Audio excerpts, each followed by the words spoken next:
In general, what happens in recession is consumers stop buying. There's always going to be a time where we just look in the store windows and we say, there's just nothing I want, I'm going to go home. You know, we may window shop, but we don't see anything that we actually want to take out our wallets and hand over our hard-earned dollars for. Most people, if you ask them how the economy is doing, they're going to think about their job first. And so when there's 10% unemployment, they're going to say the economy's not doing well.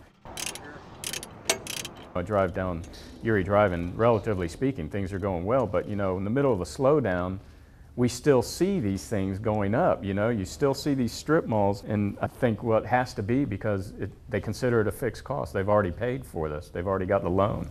Everyone has pointed to the fact that there has been no liquidation of the prices of commercial real estate. That is, that they have not returned to levels that many people would see as realistic. So that certainly could be a second wave.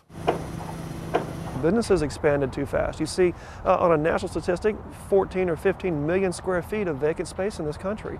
And there's still more on the books to be completed that were started at the beginning of this downturn. The Federal Reserve is working feverishly to prevent that, because that would cause further cuts in employment. It would cause further fall in output and so on. You might have what's called a double dip recession, where we start to recover and then fall back. And I think that's a big fear. Maybe some people start to think, well, maybe my job isn't as secure as I thought it was, you know, so people are going to stay home more, spend less, go out and buy less durable goods, obviously.